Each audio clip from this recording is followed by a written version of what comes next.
Oi! Olá, minha gente! Tá tudo bem por aí? Por aqui é aquela felicidade de sempre de começar mais uma Estação Plural sabendo que você tá aí do outro lado. Eu sou o Fefito e aqui do meu lado estão as lindas, maravilhosas, geniais, cheirosas, bem resolvidas, muito amadas e inteligentíssimas acima de tudo. Ellen Oléria e Mel Gonçalves! A gente vai receber uma outra mulher muito especial hoje também, viu? A cineasta Stella Renner. Bem-vinda, Stella! Bem-vinda! Obrigada. É um prazer te receber aqui. Obrigada. A cinematografia da Stella gira muito em torno do universo infantil. O documentário Criança, a Alma do Negócio, discute a influência da publicidade na vida das crianças. Muito além do peso, mostra a situação de obesidade na população infantil brasileira, onde 1 em cada 3 crianças está acima do peso. E no lindo, fofo, O Começo da Vida, ela explora a importância dos primeiros anos na formação da pessoa. Vamos ver um trechinho? Roda e avisa, VT.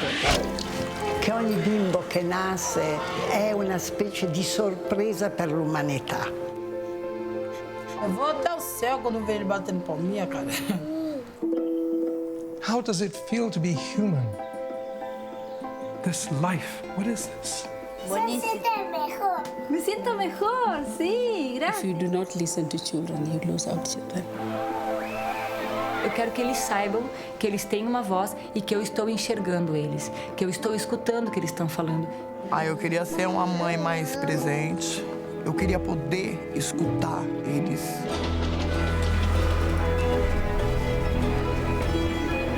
The only thing they really care about is whether I'm present.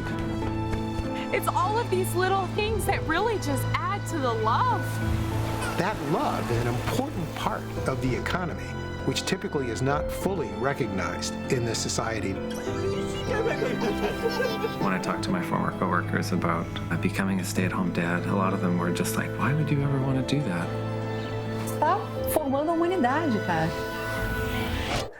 Gente, tem como não ficar achando isso fofo a cada minuto, esse monte de criança linda? Mas eu quero saber se você foi uma criança linda também. Como é que foi a sua infância?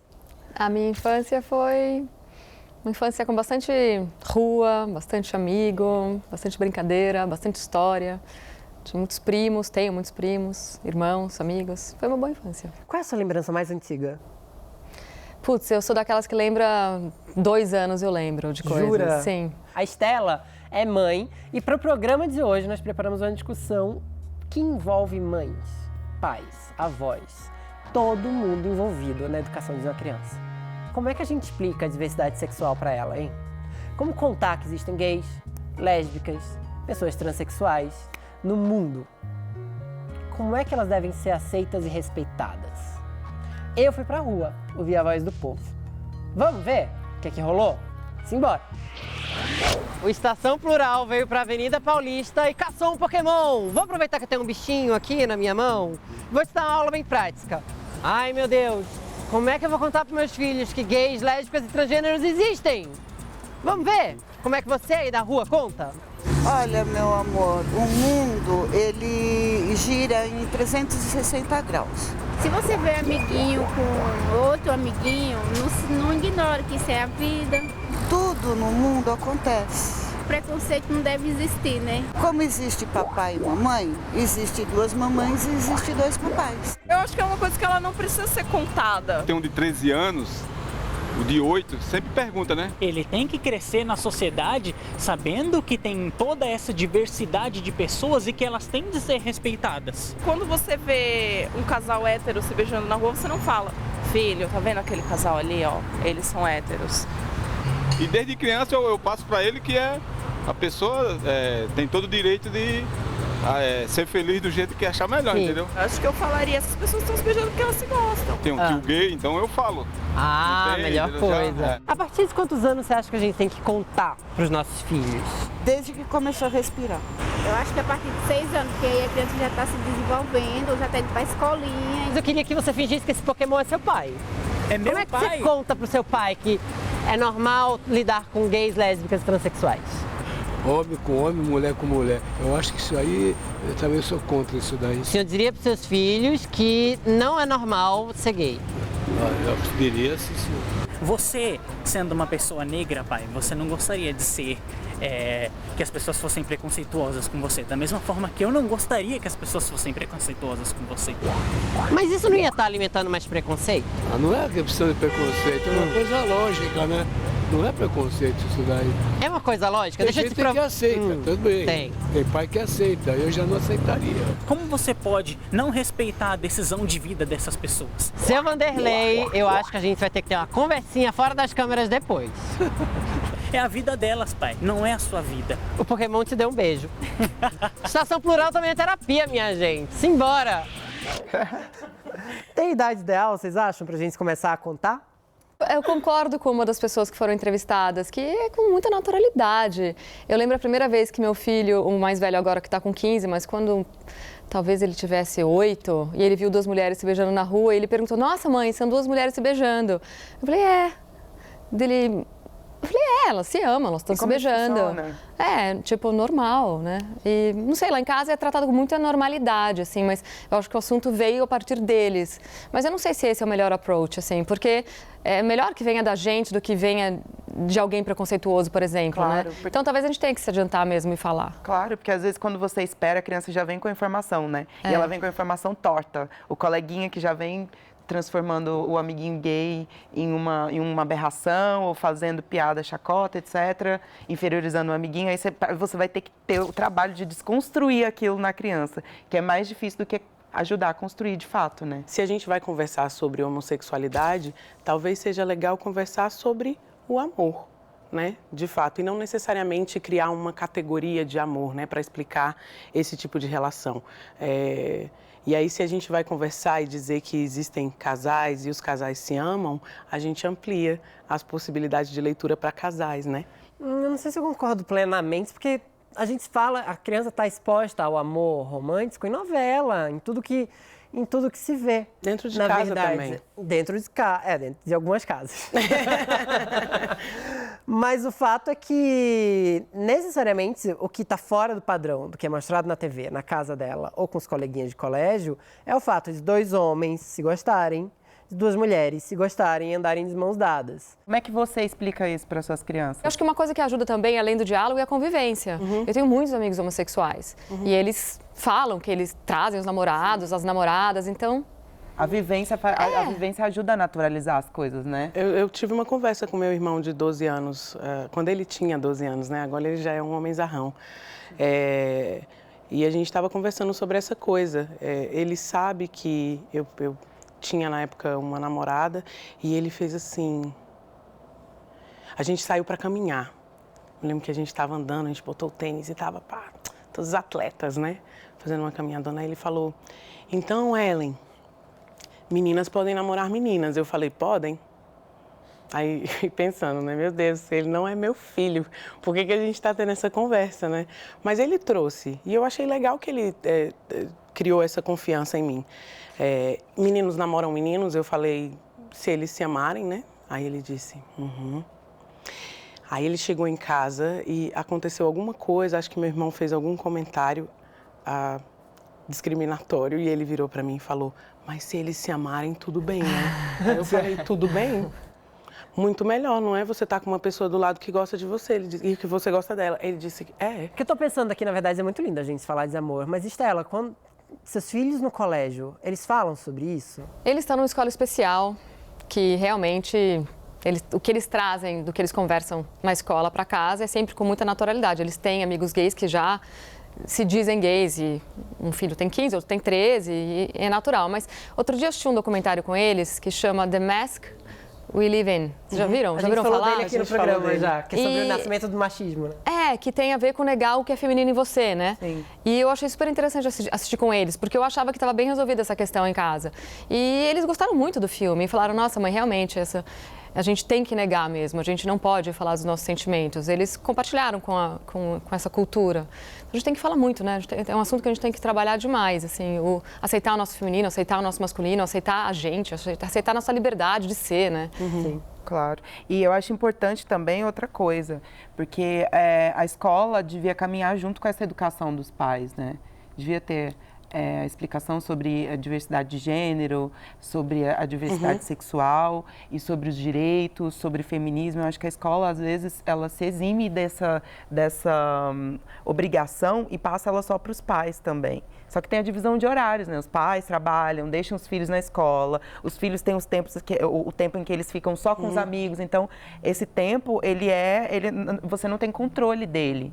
E de quem que é a responsabilidade no final das contas? O sistema educacional, ele está muito impregnado dessa ideologia que ainda é muito heteronormativa, homofóbica, misógina, racista. Isso interfere em que livro didático que as crianças vão ler. E aí talvez seja interessante para quem é pai, para quem é mãe, estar pertinho do projeto político-pedagógico da escola. Que vai escolher para o seu filho, para a sua filha, né? Então, eu quero saber que eu quero que meu filho receba uma educação mais agregadora. Então, a pessoa, o pai, o responsável, a vovó, muitas crianças são criadas por avós, né? Se aproxime do projeto político-pedagógico da escola. Eu sinto que, apesar de realmente diretrizes e bases serem muito machistas, misóginas, reacionárias, né? E a gente tem aí um congresso bastante forte nisso tudo, né? Mas eu sinto que os movimentos, principalmente dos coletivos, dos jovens, os movimentos sociais, existe aí uma força.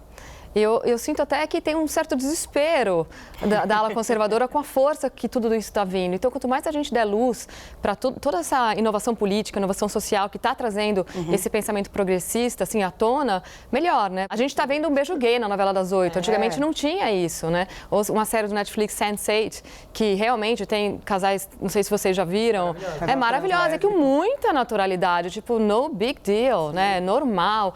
Então, eu acho que a gente tem que, nós comunicadores, formadores de opinião, a gente tem que jogar luz, como se fosse muito normal, porque né? Então, e em família, como é que você lida com aquele tio? Com aquele quem? Aquele tio. Tem sempre aquele tio terrível. Aquele tio. Sim. Mas meus filhos tiram sarro do tio. Mesmo. Que legal. Eles ficam dando aulinha. Eu percebi que tem um núcleo que é a igreja.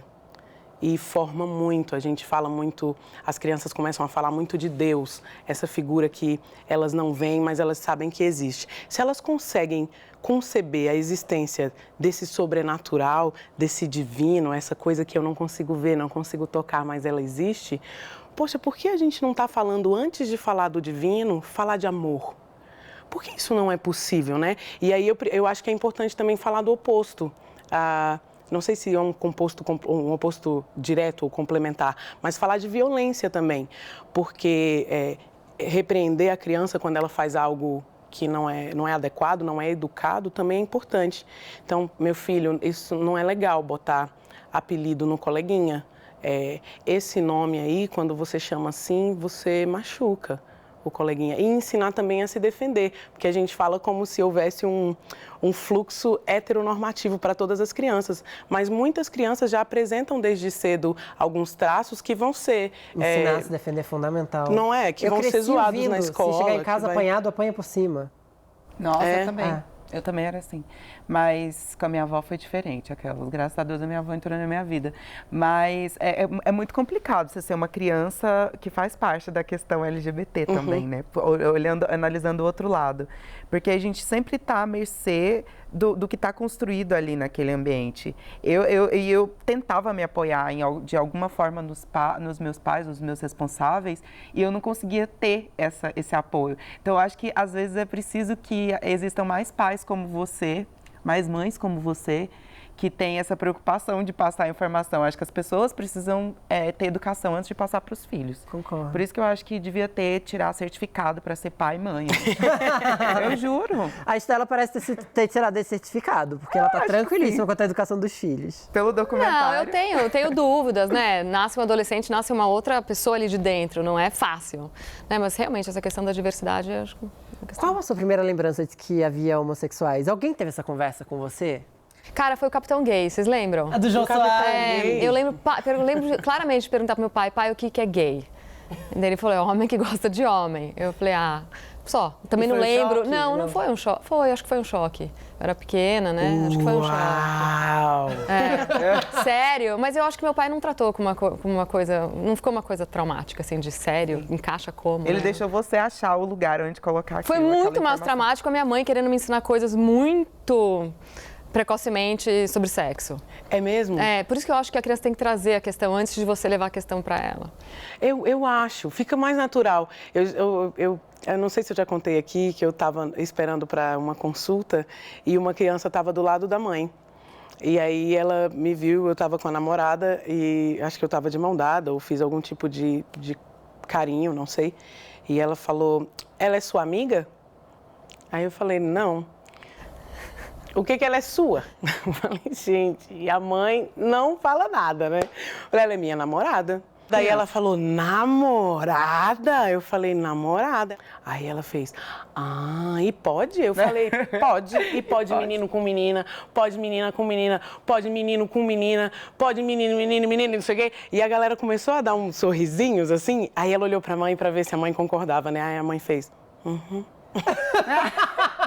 Não pode. A Estela falou dos movimentos sociais. Você acha que a internet cumpre essa função pelos pais em alguns momentos?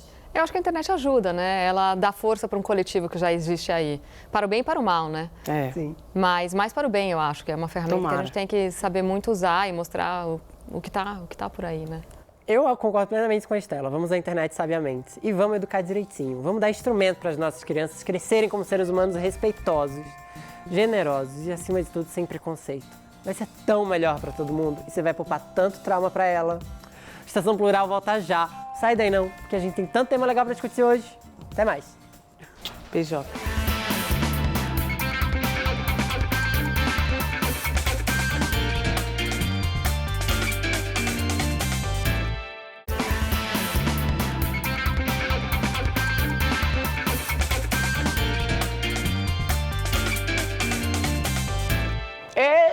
Lelê, meu povo! Obrigada por nos fazer companhia no nosso Estação Plural, transmitido pela TV Brasil e pelas rádios Nacional e MEC. Eu sou Ellen Oléria e nossa convidada de hoje é a cineasta Estela Renner, uma documentarista de mão cheia, viu? No começo da carreira, a Estela fez um curta-metragem chamado Big Sister, que quer dizer Irmã Mais Velha, onde ela tratou da dificuldade de comunicação entre uma empresária e sua filha adotiva. E é exatamente sobre adoção que nós vamos falar agora. O Estação Plural conversou com um casal de 2 homens que entrou com um processo de adoção em março e está esperando a hora de ser chamado para buscar o filhotinho. Eles sabem que vai ser um menino entre 2 a 5 anos de idade. Vamos conhecer essa história?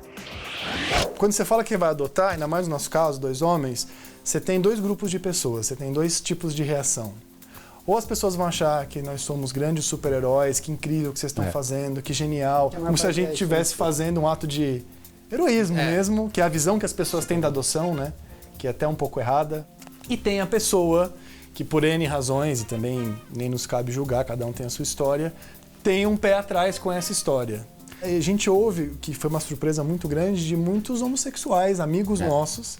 Você fala, nossa, assim, gente como a gente é contra essa ideia, e tem gente que, às vezes, são as críticas mais ferozes. A gente tem uma pegada mais moleca também, que eu quero brincar, rolar no chão. Uma menininha tem uma pegada um pouco mais delicada, que eu não me vejo tanto fazendo uma maquiagenzinha, ou a trancinha, as princesas, essa coisa.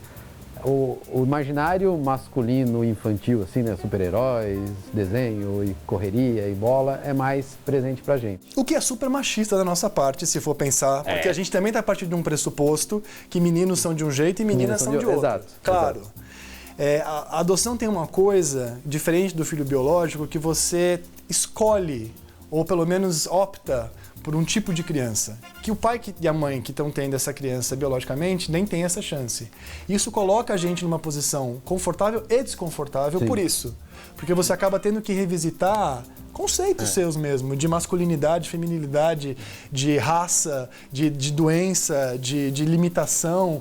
eu encaro isso, não encaro isso, porque eu não encaro, é um exame de consciência muito grande. Então o que a gente tenta fazer nessa hora, quando a gente fala um menino é mais assim, a menina é mais assado, a gente aposta num senso comum de imaginar que um menino se encaixaria melhor dentro do universo em que a gente vive. Isso vai garantia?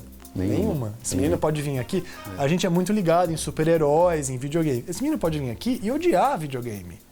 Que seria uma dor no coração profunda. Aí acho que tem preconceito. Mas odeio o Batman. Nossa, odeio o Batman, pra gente ia ser assim um crime ele falar. Mas o que a gente vai fazer se ele odiar o Batman?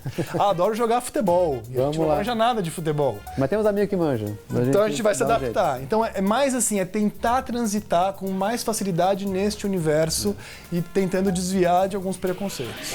Não existem no Brasil leis que tratem da adoção especificamente por um casal homossexual. A mesma regra se aplica a todos os casais. Tem de atender aos requisitos mínimos, que é ter condições de criar uma criança e viver em uma casa que a comporte. O parecer final, em todos os casos, será de um juiz. No cenário atual, nos grandes centros do Brasil, casais homossexuais não têm muitas dificuldades para adotar uma criança. Em interiores do Brasil, no entanto, a postura dos juízes é mais de não autorizar essas adoções.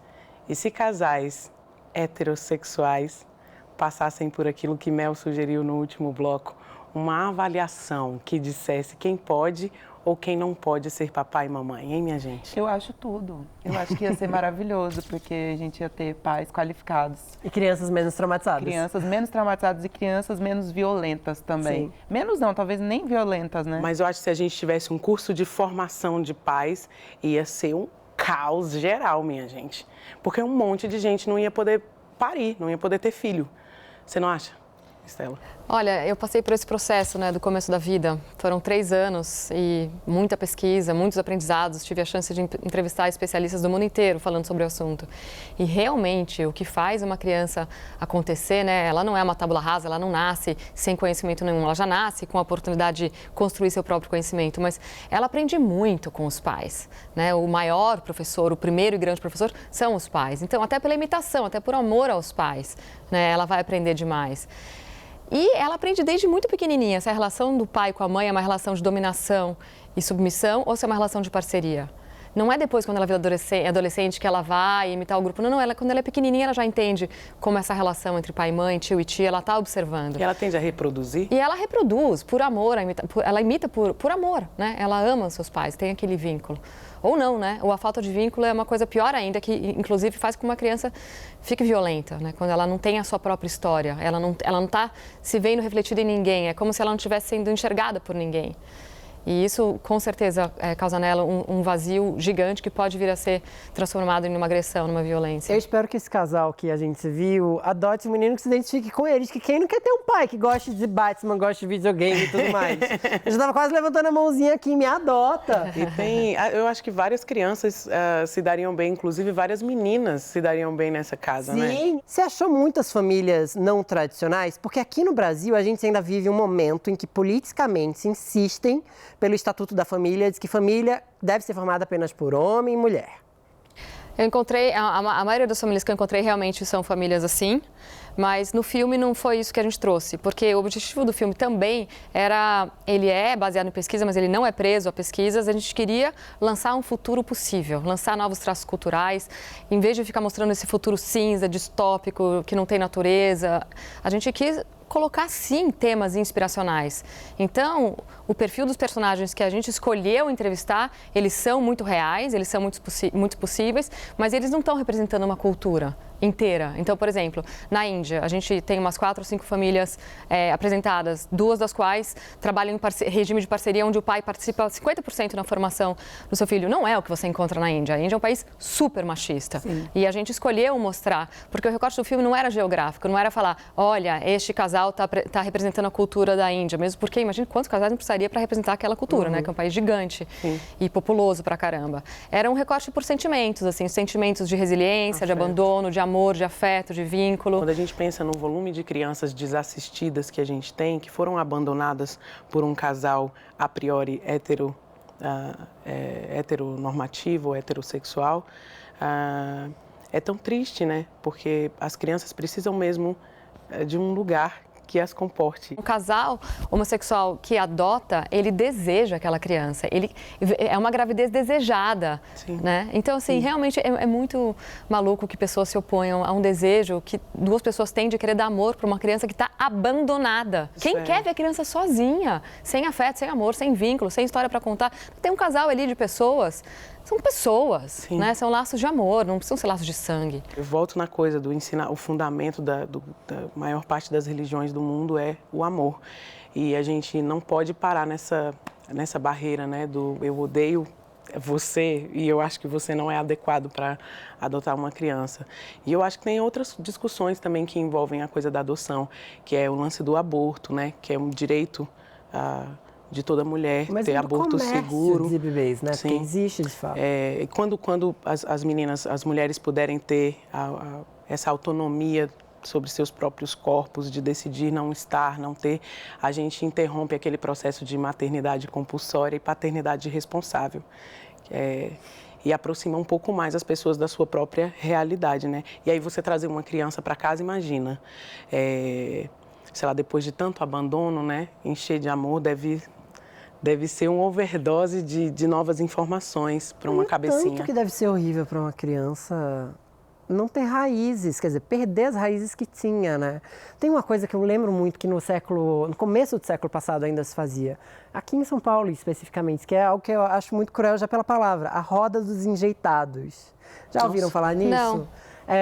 As mães que queriam dar as crianças assim que pariam, elas iam até um convento que tinha quase como uma espécie de peão, assim, sabe, que girava. Era uma janela que você abria, você colocava ali o seu bebê, virava e as freiras pegavam e iam ter que encaminhar essa criança depois. Era um lugar que eles enjeitavam, eles rejeitavam a criança, então já a partir do nascimento. E é um conceito que, para mim, não me cabe, assim, na minha cabeça eu acho muito cruel, mas que ainda hoje é aplicado em várias outras instâncias. Tem crianças enjeitadas por falta de condições econômicas, por falta de amor, por sua sexualidade, por mil outras razões. Lidar com a falta de amor hoje em dia é muito difícil. Eu acho a adoção... Eles falaram sobre essa coisa heróica, né? Que eles são vistos como heróis. E eu acho que é tão anterior, né, a isso. A pessoa que escolhe estar do lado de alguém porque quer, né? Porque quer acompanhar alguém. Não só está dando algo, mas está recebendo também. Eu penso muito sobre a adoção. Você adotaria uma criança? Eu não sei, eu já pensei nisso algumas vezes. Eu já até sonhei que eu estava grávida. Mas eu acho que não. Agora, nesse momento, eu não adotaria uma criança. Eu fui uma criança que teve muitos traumas. Contando aqui um pouco da minha história para vocês. Eu tive muitos traumas, inclusive com crianças. Então, eu tive medo, eu tinha medo de criança até pouco tempo atrás, assim, na minha vida. Medo de, sei lá, não sei explicar, é um medo que eu tinha. Será que não era uma timidez extrema? Talvez uma timidez extrema, não sei explicar. Mas eu acho que eu não adotaria. E eu tenho muita raiva de pais irresponsáveis e pais que abandonam seus filhos na metade do caminho e que esses mesmos pais dizem para casais homossexuais não adotarem, entendeu? Eu tenho um pouco de ressaca com relação a isso, assim. Por que você acha que as pessoas têm tanto medo de adotar, Estela? Eu acho que a questão ainda existe também um certo narcisismo de querer ter um filho com os nossos genes, né? Uma cópia, né? Uma cópia, né? Acho que somos muito narcisistas. Continuação da nossa linhagem. E quem diz que essa linhagem é boa, assim, para poder continuar? Eu sempre questiono muito isso, porque as pessoas, elas são realmente muito, muito narcisistas, igual você disse, né? Vamos continuar. O quê? Tipo, cara, pensa um pouco, tem tanta coisa, tanta diversidade. Você pode aprender tanto com uma criança adotada. Tantas coisas podem ser trocadas ali. Inclusive, se essa criança vier com algum tipo de trauma ou de doença, tipo, isso pode te melhorar enquanto ser humano. Eu tô aqui pensando, o processo normalmente é bem rigoroso, né? De adoção. Bem burocrático. Bem burocrático, porque exatamente para evitar que as pessoas tratem as crianças como um brinquedinho, como um desejo de última hora, uma coisa. O processo precisa ser tão burocrático, porque a gente não está falando aqui de homossexuais, na verdade, é burocrático para todos. Ele precisa ser tão difícil? Tão complexo? Eu nunca estudei a fundo a burocracia de uma adoção. Já ouvi falar, já assisti documentários, né? Crianças nascidas em bordéis, tem um documentário super profundo e tal. Realmente, Eu tenho um casal de amigos que está há anos esperando, eles estão tão prontos, querem tanto ter um filho, né? Lógico que não precisa ser tão burocrático. Enquanto isso, tem uma criança que já fez 7 anos, né? Já passou da primeira infância, que é tão importante. Tem o outro lado também, né? Tem aqueles casais que só querem uma criança de determinado modo, com determinada idade. Só quero recém-nascido, loirinho, de olho verde. Eu estava vendo uma reportagem no jornal da TV Brasil que se ampliou o número de adoção de crianças negras, que também não eram adotadas, e irmãos, que também não são adotados, né? Tem essa sutileza, você não pode separar os irmãos no processo de adoção. Eu acho isso espetacular, mas é incrível também que tem uma família que tope trazer, né? E aí dificulta, eu acho que para quem quer adotar, se pensar dentro de um processo que é super complexo com uma criança, imagine 2. Isso é bem complexo, né? Eu acho que as pessoas ainda têm muitas crendices e tem uma fixação no seu próprio DNA mesmo, porque ela pensa que pode pegar uma criança problemática, mas ela nunca pensa que pode gerar uma criança problemática. É que aí é a sua criança problemática.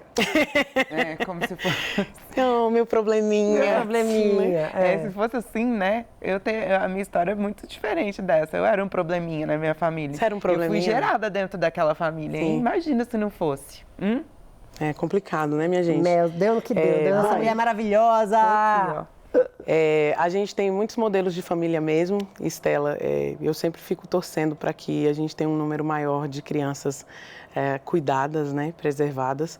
A gente está encerrando o assunto adoção para entrar num assunto que eu espero que você compreenda bem também, além do cinema, que é seu lugar de conforto. A gente vai falar agora de Pajubá. Você conhece o Pajubá? Você sabe o que é Pajubá? Nunca vi nem comi, eu só ouço falar. A gente vai falar de Pajubá, que é uma linguagem utilizada pelas travestis já há algumas décadas nas ruas. Elas usavam muito para se proteger dos perigos, né, da vida noturna. Essa linguagem, ela traz um pouco de Yorubá, traz muito de gíria do português também. Virou um palavreado que o pessoal LGBT adotou. E a palavra de hoje é o seguinte: eu vou dar uma palavra, você vai ter 3 opções, 3 alternativas. A gente vai parar um pouquinho para você pensar. No próximo bloco, você dá a resposta pra gente. Se você acertar, você ganha o troféu Irene Ravache. A palavra de hoje do Pajubá é sabonete. O que é sabonete, minha gente? Eu não faço a menor ideia. Eu só sei que é cheirosinho. Alternativa A. É uma lésbica que passa pela mão de todas as lésbicas conhecidas, aquela famosa rodada. Corrimão. Alternativa B. Uma bicha mentirosa e cheia de contar vantagem. Ou alternativa C. Uma pessoa que te dá bola, mas na hora H ela não quer nada contigo. Difícil, Estela. A gente vai dar um tempinho pra pensar. Fazia muito tempo que eu... parece as 3. Parece, não parece? Parece, acho que as 3 são sabonetes. É só pra confundir mesmo. Eu não faço a menor ideia também. Eu não sei. Não, mas vai pensando, o pessoal de casa vai pensar também. Vai tuitar pra gente com hashtag Estação Plural a sua opinião no Pajubá. E a gente volta já já com a resposta. Segura, é rapidinho, viu?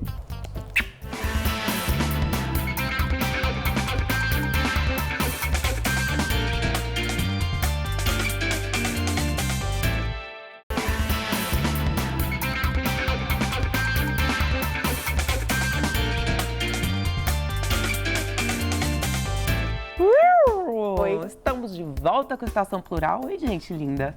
Eu sou a Mel Gonçalves e essa é a hora do Desafio Aurélia, o nosso Pajubá. A bola agora está com a nossa convidada cineasta, Estela Renner, que vai nos dizer o que quer dizer sabonete. Nem eu sei, gente. Retoma. Vamos lá nas alternativas. Alternativa A, o que quer dizer sabonete, Estela Renner? Será que é lésbica que passa pela mão de todas? Aquela lésbica corrimão? Ou será que é aquela bicha mentirosa que vive contando vantagem? Ou alternativa C, será que é aquela pessoa que finge que tá na sua, mas que na hora H ela sai correndo? Você tá com essa bomba nas suas mãos. Vamos saber. Eu não sei, não faço ideia. Parece que são as 3, mas eu chutaria a lésbica que passa na mão de todo mundo, tipo corrimão. Gente, pra mim, sabonete é algo que não tá nem nas opções. O que é? Pra mim é aquela pessoa que não se compromete, sabe? Que sai escorregando ali em todas as situações. A C dá então, certo. Mas não é de relacionamento, é sobre tudo, não dá opinião sobre nada. É aquela que não vai se comprometer. Escorregadia. É. Ó, eu não sei. Mentira. Mas, ó... Vou revelar pra vocês. Espera. O que você acha que é mesmo? Fala pra mim. Qual que é a sua opção? A sapatão, que pegou geral. Eita! Gente, a nossa opção certa é a opção A. Ela levou o nosso... Que bom. A nossa conversa agora é sobre crianças que se percebem transexuais cedo. Será que elas são precoces ou será que essa é a norma? Será que a descoberta da transexualidade se dá principalmente na adolescência, quando a pessoa começa a ter percepção maior da sua identidade sexual? E por que tem gente que demora tanto para fazer a transição?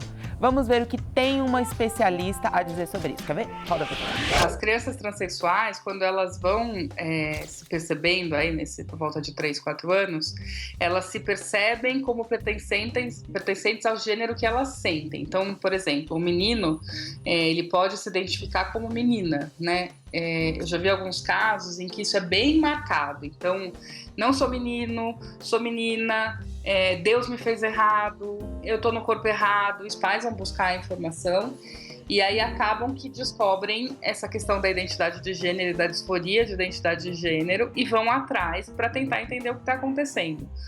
Porque essa situação de não pertencimento gera um desconforto muito grande. Quem dita o que vai ser feito ou não é a própria criança, né? Então, quero. Então tá, vamos experimentar. Você banca isso lá fora, né? Porque uma coisa é bancar se vestir de menina ou de menino, né? Sendo do sexo oposto. Dentro de casa. Outra coisa é bancar isso lá fora, na escola, né, na família maior, né, fora da família nuclear. A questão da identidade de gênero é uma construção biopsicossocial, né? Então tem um tanto biológico, tem um tanto psicológico e tem um tanto social, cultural aí envolvido, né? Não é uma questão, não é uma doença, né? No sentido patológico da coisa. A disforia de gênero é um sofrimento muito intenso para uma pessoa que não se percebe no gênero que ela se encontra, que a sociedade fala para ela que ela é. Esse sofrimento é que é tratado, é que é cuidado, né? Não é a questão da disforia de gênero. A disforia de gênero, ela não é tratada, ela é acompanhada, ela é desenvolvida para esse adulto, para essa criança, para esse adolescente viver uma vida mais plena, mais adequada. Eu gosto muito de falar disso, inclusive o termo disforia, né? Que é um termo, de certa forma, errado pra gente, porque é identidade, não é disforia. Ela tá ali, ela existe, ela é real e ela é legítima. E eu não sei se eu acho válido falar isso, porque eu acho que todo mundo aqui concorda comigo. Eu acho que a criança tem que ser livre para se identificar com as formas que ela gosta, com a cultura que ela gosta e com o gênero no qual ela pertence. Eu fui uma criança trans, obviamente, né? Nem percebi, não me mudei, eu sempre fui assim. E eu tive muita dificuldade com relação à minha família, por conta da cultura deles. E a imposição de cultura, que é uma coisa que acontece muito dentro das famílias, principalmente dentro das famílias cristãs. E eu sofri muito por conta disso, porque eu não me entendia, eu achava que quem estava certo era quem estava falando comigo, que eram os meus responsáveis, e aquilo me trazia uma angústia. Sempre foi um lugar de angústia para mim até, até os meus 14 anos, que eu consegui me identificar no mundo. Eu acho que é importante que os pais estejam juntos, dando liberdade, dando apoio, dando respaldo e deixando a criança ser livre, poxa, que maldade que ela pode cometer sendo ela mesma ou experimentando uma coisa que talvez pode não ser, mas que futuramente vai trazer uma liberdade maior para ela. Deve ser um papel difícil de educar também. Porque, sabe, dói muito mais para quem é inferiorizado e para quem é minoria do que para quem está mandando. Essa questão de falar, para os pais é muito difícil, para a criança também é muito difícil. Às vezes é mais difícil porque ela não faz parte de um contexto normativo. Eu entendo ela perfeitamente. Não faz parte de um contexto normativo. Então, o apoio precisa ser e ele tem que acontecer. É obrigação dos pais apoiar os filhos. Mas o que eu ia falar, na verdade, não era nem isso, assim. Eu acho que deve ser muito difícil educar num outro sentido. Porque os pais estão colocando ali um monte de coisa na cabeça da criança. criança, do que é certo e do que é errado. E alguns pais vão no extremo, que é uma linha muito tênue, porque à medida que ele diz o que é certo e o que é errado, ele está ajudando a formar uma identidade. Claro. E alguns pais pegam para si a formação da identidade por completo da criança. Meu filho tem que ser desse jeito, porque é o jeito que eu acho que é certo. Eu acho que chega um momento da educação, e por isso que eu falei que é difícil para os pais, que os pais têm que dar 2 passos para trás e deixar a criança correr.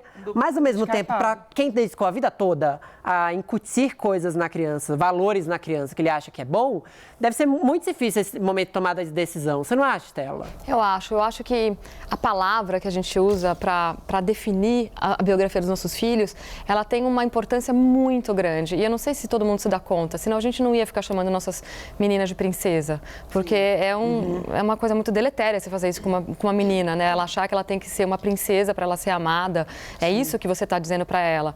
Então, se você puder chamar seu filho de curioso, nossa, como você é curiosa, como você é interessada pela vida. O que a gente quer dos nossos filhos? Que eles sejam livres, que eles sejam eles e que eles tenham interesse na vida, né? Que eles tenham essa potência, eles nascem com isso.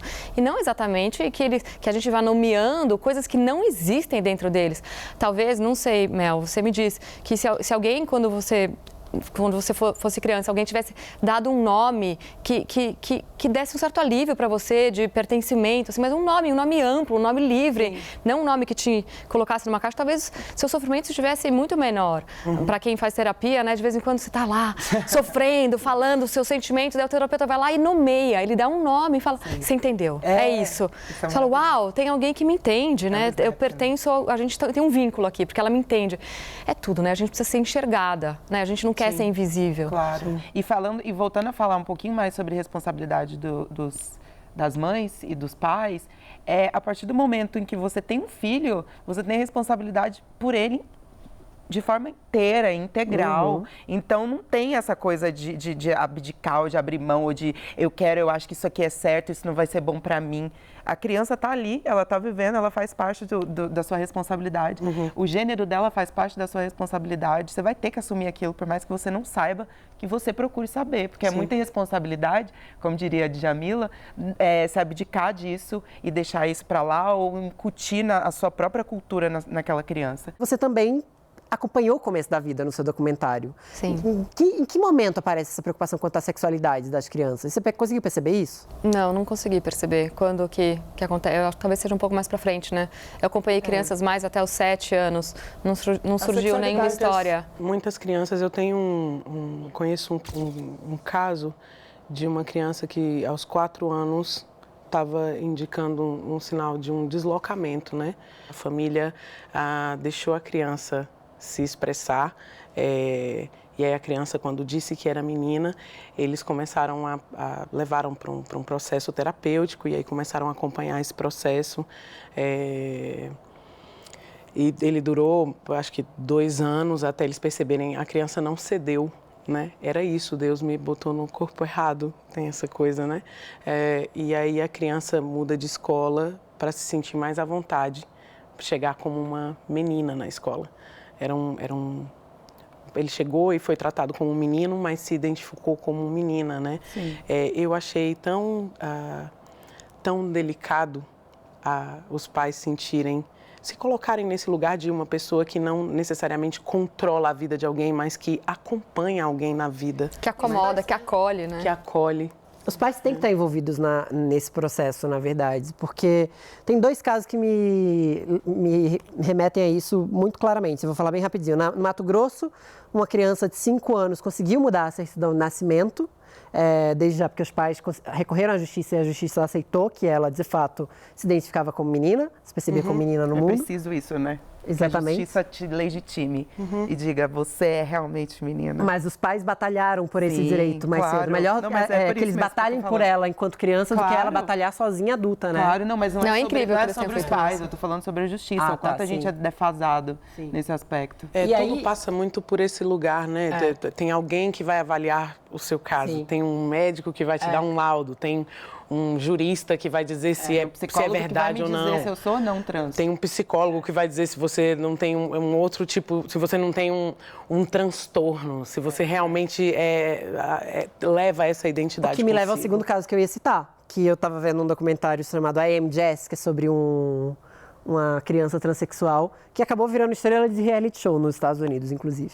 E aí a New Yorker fez uma peça gigante sobre essa criança, mostrando o processo de transição dela e dizendo em que momento os pais têm que levá-la ao médico para tomar uma decisão que é inibir a puberdade.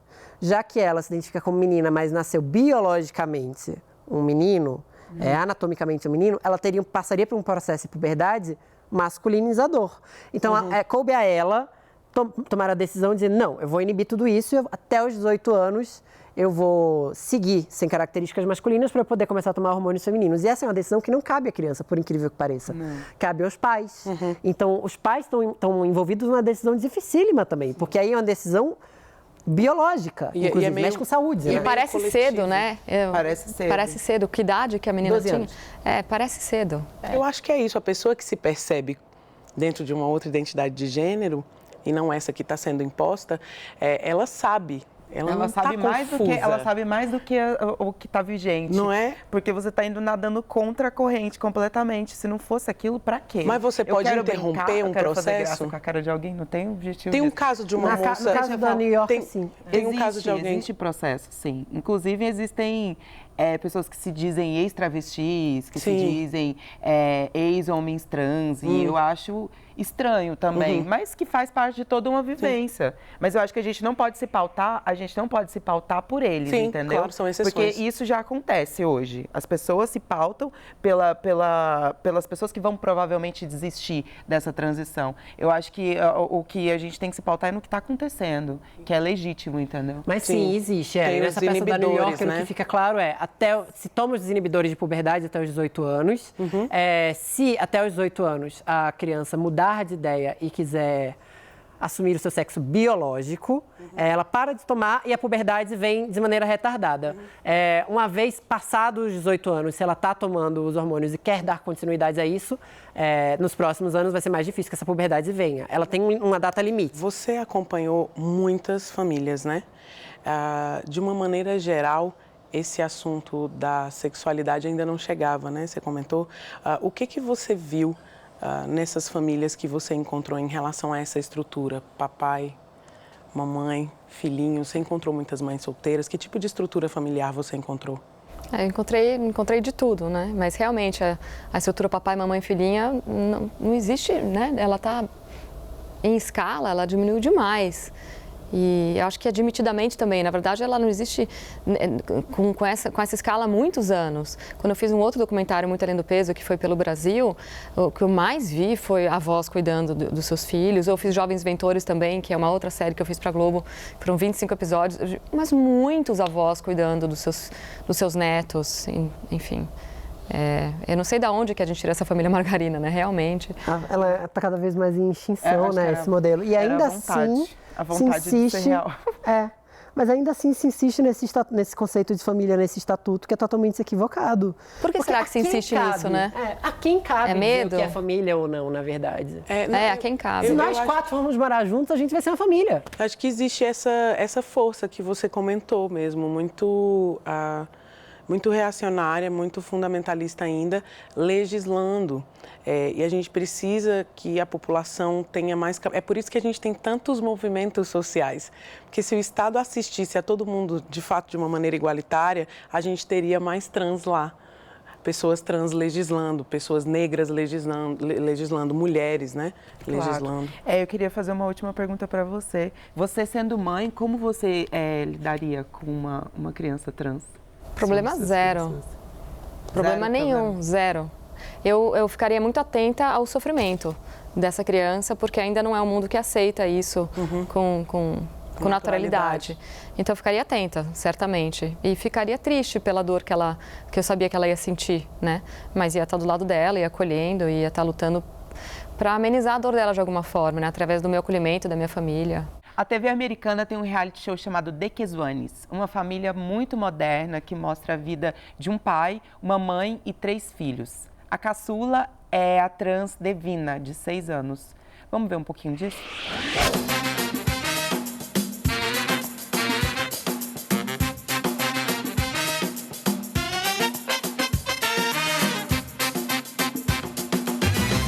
To Savina came into my life 6 years after Serena was born, and Dev was a beautiful, healthy, peaceful baby boy. You know, we had this perfect kid. He's, you know, he's handsome, he's tall, but it wasn't easy. There was something just not always clicking. The day Dev could walk, the walk was feminine. The day Dev could talk, it was really feminine. The way he smiled in pictures, the way he posed. I thought maybe Dev will be just an effeminate male, maybe Dev will be a gay male, maybe who knows what. These pink leggings don't match so well. Oh, we could probably do a fairy princess. You want to do a fairy princess? Okay, we could do that one. I like that. Okay. Okay. Ooh, do you want to give her a wand? They have wands here. Oh, yeah, we totally need to give her a wand. I like that color wand. It's so cool to be with someone who's, you know, like me in a way. Part of the reason I come over here is because... Transgender. Yeah, you and I are both, you know, in that same category. Yeah, there's a lot of people transgender. And I'm deciding to do a speech about it and tell my whole school about it. Really? That's awful brave of you. Ai, que lindo. Muito lindo. Que gracinha, Muito. gente. Demais. Tô apaixonada. Me lembrei do La Vie en Rose. Ah, imagina. Ma Vie en Rose. Me lembrei do filme La Vie en Rose. Ah, eu amo aquela cena que ela desce as escadas vestida de Branca de Neve, com a roupinha. É tão bonitinho. É maravilhoso. Você já viu esse filme? É um filme francês. Edith Piaf? Não, Ma Vie en Rose. É um filme sobre uma criança trans. Ah, não vi, vou ver. E é tão lindo. Sabe qual é a minha cena favorita? Quando ele tenta justificar na cabeça dele, o menino, que se chama Ludovic. Então ele é um menino ainda, ele tá passando por um processo de autodescoberta. Ele tenta justificar porque ele acha que ele é menina. Então ele pensa que Deus foi jogar os cromossomos X e Y pela chaminé e um deles bateu e caiu fora. Ai, que lindo. Mas eu acho meio torpe ao mesmo tempo a gente justificar a transexualidade como sendo algo de errado, um corpo errado, um gene errado. Porque a gente é genuíno, é real. As pessoas são fluidas. Não há dúvida disso. E quem sabe um dia todas as crianças trans vão ter pais como esses, né? Tão bons assim. Por hoje, a gente vai ficar por aqui. Obrigada, Estela. Obrigada, gente. Obrigada. Foi ótimo. Foi muito legal. Adorei o papo. Adorei também. Obrigada. A gente vai ficar por aqui, mas semana que vem tem mais, viu, gente? Fica atento. Não perde o próximo Estação Plural. Beijo!